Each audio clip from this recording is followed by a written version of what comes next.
त्रिविम निर्देशांक ज्यामिति, आपने पूरा डेरिवेशन देखा है इसका।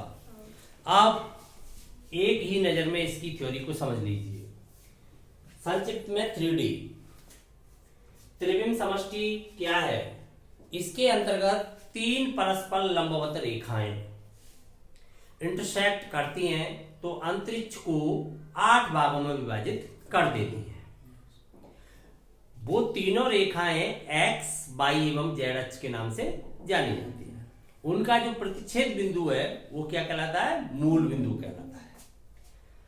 आठों भाग क्या कहलाते हैं? प्रत्येक भाग को एक अष्टांश कहते हैं। इस नियम को क्या कहते हैं? ऑक्टेंट रूल, अष्टक नियम। जबकि 2D के अंतर्गत कौन सा नियम चलता था? चतुर्थांश वाला नियम। 4 भागों में विभाजन होता था, यहाँ पर 8 भागों में होने से प्रत्येक भाग एक अष्टांश के नाम से जाना जाएगा, वहां पर चतुर्थांश के नाम से जाना जाता था। ठीक है, ये समझ में आ गया यहाँ तक। प्लेन क्या है? समतल क्या है? तीनों अक्ष मिलकर के कितने तल बना देते हैं? 3।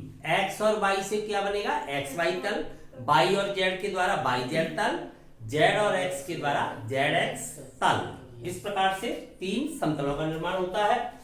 त्रिविम में किसी बिंदु की स्थिति कैसे पता करेंगे? बिंदु के निर्देशांक कैसे होंगे? ट्रिपलेट, त्रिदिक प्रकार के होंगे। वहां पर कैसे होते थे 2D में? द्विक, x y प्रकार के। यहां पर x y z अक्ष और आ गया है तो z ऊपर की ओर धनात्मक, नीचे की ओर ऋणात्मक रहेगा। तो आप यह ध्यान देंगे, अक्ष पर बिंदु है तब उसके कोई दो निर्देशांकों का मान 0 होगा। x अक्ष पर है तो x 0 0, y पर है तो 0 y 0, z पर है तो 0 0 z। इस प्रकार के होंगे। अगर किसी तल में है तो कोई एक निर्देशांक 0 होगा। x y तल में z 0 होगा, y z में x 0 हो जाएगा, x z के अंतर्गत y 0 हो जाएगा। क्लियर? अगर कोई एक 0 है तो किसी तल में है, 2 0 है तो किसी अक्ष पर है। अगर उसके अंतर्गत तीनों 0 है फिर तो वो यूनिक पॉइंट, आपको पहले ही बताया जा चुका है, मूल बिंदु है। मूल बिंदु के तो हमेशा 0 0 होते हैं, 2D हो या 3D हो। ठीक है, इसके बाद अगर उसमें एक भी शून्य नहीं है, तीनों में से कोई शून्य है ही नहीं, तब वो बिंदु कहां होता है? अंतरिक्ष में होता है।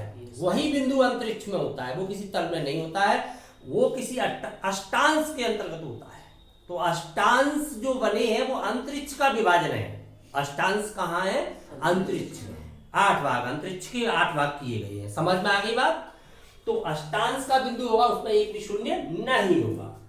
दो बिंदुओं के मध्य दूरी 2D में निकालते थे, सिस्टम वही रहेगा। एक बिंदु और बढ़ जाएगा तो z2 - z1 का होल स्क्वायर और ऐड हो जाएगा। जैसे बिंदु आपका x1 y1 z1 x2 y2 z2, 2D में यहां तक होता है, 3D में z2 - z1 और ऐड हो गया। आपको पता है 2D के अंतर्गत x y प्रकार का बिंदु है, उसकी x अक्ष से दूरी निकालते तो y के बराबर आती है, y अक्ष से दूरी निकालते x के बराबर आती है। ऐसा क्यों होता है? x अक्ष पर बिंदु होगा, x अक्ष पर लंब डाल रहे हैं तो x 0 प्रकार का होगा। फिर दोनों को दूरी सूत्र लगाएंगे तो x फिनिश हो जाएगा, y स्क्वायर बचेगा, उसी का वर्ग उसी का वर्गमूल। लेकिन यहाँ पर क्या हो जाएगा? x अक्ष से दूरी जब निकालूंगा तो x 0 0 प्रकार का बिंदु हो जाएगा। तो दूरी क्या आ जाएगी? x अक्ष से, x अक्ष से दूरी रह जाएगी y square plus z square का वर्गमूल। इसी प्रकार से y अक्ष से दूरी में y नहीं होगा, z अक्ष से दूरी में z निर्देशांक नहीं होगा। कन्फर्म? इसके बाद आपका जो सेक्शन फॉर्मूला है, जो विभाजन सूत्र है, बिल्कुल एक बिंदु ही तो बढ़ गया है।